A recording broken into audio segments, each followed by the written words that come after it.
लूका की इंजील और उसका पहला अध्याय 28 वर्स नंबर 28 सुनिए। स्वर्गदूत ने उसके पास भीतर आकर कहा, आनंद और जय तेरी हो जिस पर ईश्वर का अनुग्रह हुआ है, प्रभु तेरे साथ है। आज तो ये कोई कहता ही नहीं, सब गुड मॉर्निंग गुड मॉर्निंग। आगे सुनिए, आप कहेंगे कि आप क्या रहे हैं। आगे सुनिए, अब मरियम का रिस्पॉन्स सुनिए।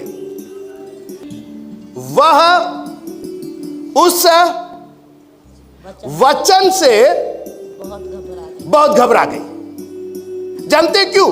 क्योंकि अभी तक तो जो आता था, ए बहनी सलाम, ए बहनी नमस्ते, ए बहनी गुड मॉर्निंग, ए बहनी गुड इवनिंग, ये पहली बार कोई आया और जिसने सीधे परमेश्वर का कलाम ठोक दिया।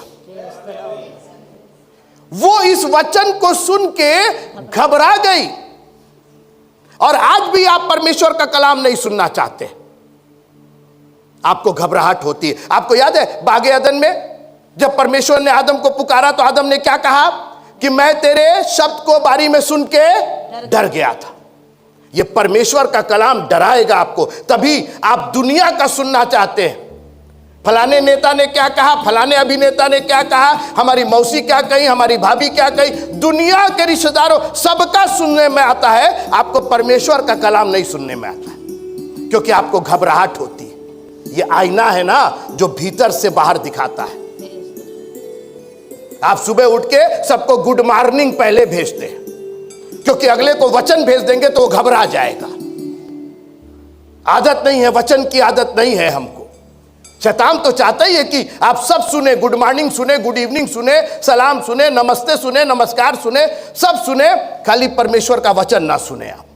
क्योंकि सुन लेंगे तो विश्वास हो जाएगा ना, आपका जीवन परिवर्तित हो जाएगा ना, उसका साम्राज्य तो आपके जीवन से खत्म हो जाएगा ना।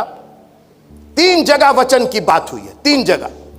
तो पहला उसने क्या कहा, क्या लिखा फिर से, और आनंद और जय तेरी, वो सब हो गया। फिर मरियम का क्या रिस्पॉन्स था? वह सोचने लगी, नहीं, वह इस वचन को सुन के क्या हुई, बहुत घबरा गई। और आगे क्या लिखा है कि वह सोचने लगी क्या, कि किस प्रकार, यह किस प्रकार का गुड मॉर्निंग है।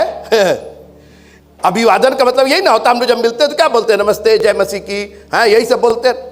वो ये घबरा गई कि ये वचन कौन बोल रहा। सीधे आया, बजाय ये पूछने के क्या हुआ बाबू, तू कौन है, आप कहां से आए हैं, क्यों आए हैं, क्या है, वो तो वचन सुन के घबरा गई। सोचिए, मरियम जो कि राइचस थी, जो पवित्र थी, जो कुंवारी थी, वो घबरा गई, तो हम और आप तो बहुत दूर की बात। स्वर्गदूत ने एक ही शब्द कहा।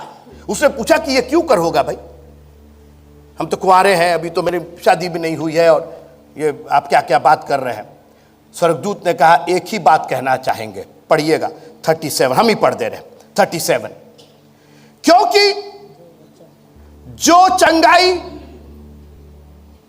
जो भविष्यवाणी, जो गाना, ऐसा लिखा है क्या? वचन। अरे भाई हम लोग तो ये जानते हैं, अब को वचन मत बात कीजिए, आप गाने की बात कीजिए। जो म्यूजिक, ऐसा लिखा है क्या? जो वचन परमेश्वर की ओर से होता है वो प्रभाव रहित नहीं होता। कोई बोलेगा प्रेज द लॉर्ड। जो वचन परमेश्वर की ओर से होता है। प्रॉब्लम यह है कि हम लोग के पास जितना वचन आया है वो रिश्तेदारों से आया, खानदानों से आया, दोस्तों से आया, नेता से आया, अभिनेता से आया, इनके वचन है, और ये सब बिना प्रभाव के, सब फोकस, सब गया, सबने अपने वादे तोड़ दिए। तो क्या होता है कि जब परमेश्वर का कलाम आप सुनते हैं तो चूंकि इतना चोट खाए हुए हैं, क्योंकि वो कहे थे कि शादी में हम आपको देंगे 10,000 रुपया, मालूम हुआ कि शादी में तो कहे कि हम तो आ ही नहीं पा रहे हैं, उनका फोन स्विच ऑफ आ रहा है। जिस व्यक्ति को आप कॉल कर रहे हैं वो व्यक्ति आपका 10,000 लेके भाग गया है, कृपया अगले साल फोन कीजिएगा। हाँ, इतना दुनिया से हमने चोट खाया है, दुनिया के लोगों ने इतना धोखा दिया है हमको और आपको, लेकिन हमारा खुदा ऐसा नहीं करता है। उसका जो उसकी तरफ से जो वचन होता है वो प्रभाव रहित नहीं, प्रभाव सहित होता है। आप विश्वास करें ना करें, लेकिन उसका वचन तो प्रभाव डाल करके रहेगा। वचन नंबर 2, पहला वचन क्या था? वह यह वचन सुनकर बहुत घबरा गई। फिर दूसरा क्या है कि परमेश्वर का वचन प्रभाव रहित नहीं होता। अब तीसरी जगह सुनिए कहा वचन के बारे में कहा गया। मरियम ने कहा, देख मैं सेंट जोसेफ में पढ़ाती हूं। पहले तो यह तय कीजिए कि आप हैं कौन, आप हैं किसके, क्योंकि जिसके होंगे सुनेंगे तो उसी की ना, जिसके होंगे उसी के तो सुनेंगे। तो उसने तय कर दिया कि मैं तो प्रभु की दासी हूं।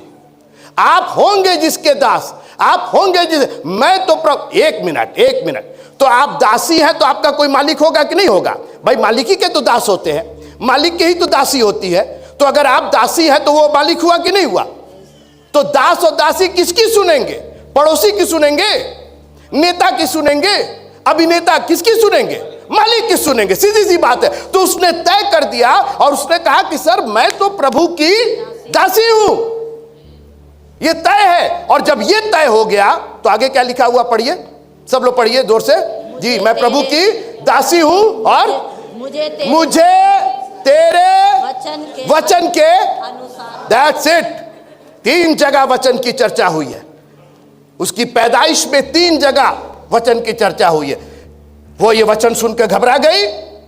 परमेश्वर का वचन प्रभाव रहित नहीं बल्कि प्रभाव सहित होता है। और तीसरा, देख मैं उसकी दासी प्रभु की, और इसलिए तेरे वचन के अनुसार, तेरे भविष्यवाणी के अनुसार हो चाहे ना हो, तेरे गाने के अनुसार हो चाहे ना हो, तेरे बजाने के अनुसार हो, तेरे वचन के अनुसार हो। और इसीलिए मैं आपसे बार बार कहता हूं, परमेश्वर के वचन की अवहेलना मत कीजिएगा। यह ऐसा कलाम है जो प्रभाव डालेगा। नूह बाबा से कह दिया कि दुनिया नाश होने जा रही, जल प्रलय होने जा रहा, जहाज बना लो। दुनिया ने विश्वास नहीं किया, एक जन ने विश्वास नहीं किया।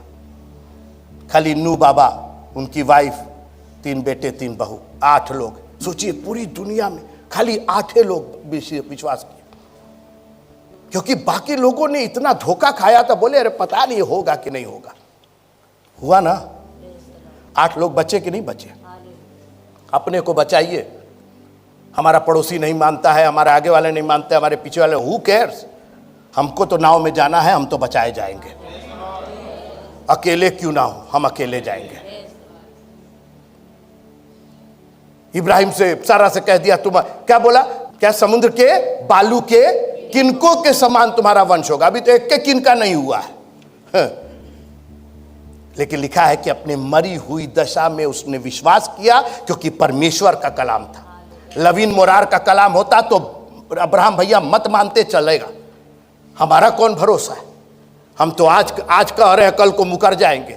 आज है कल खत्म हो जाएंगे। उसका वचन अटल है, अनादिकाल से अनंत काल तक है। ये जो आपने कलाम, अपने जरा उठा लीजिए, अपना कलाम उठा लीजिए इस तरीके से। आप इसको मामूली मत समझिएगा। खबरदार, जो ले जाकर के आपने ताक पर रख दिया यार, ये आपके अगल बगल 2 4 5 बाइबलें खरीद लीजिए कि जहां हाथ लगाए आपको परमेश्वर का कलाम मिल जाए। ये परमेश्वर का कलाम प्रभाव रहित नहीं, प्रभाव सहित होता है।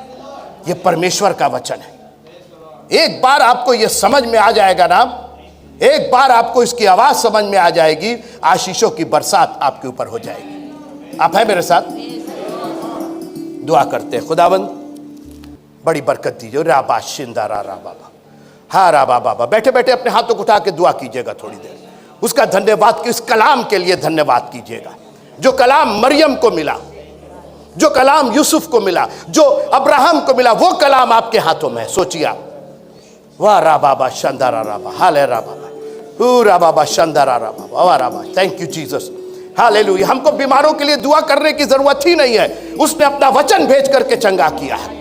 Hallelujah, thank you Lord, thank you Jesus, hallelujah. Victory in the blood of Jesus, Yeshu Masih के लहू में जय। आप अपने लिए दुआ कीजिए और कहिए खुदावंद अपना कलाम दीजिए। अपनी चंगाई नहीं चाहिए हमको, तेरा कलाम चाहिए, क्योंकि कलाम आएगा तो चंगाई भी आ जाएगी। हाला रा बाबा शंदारा राबा।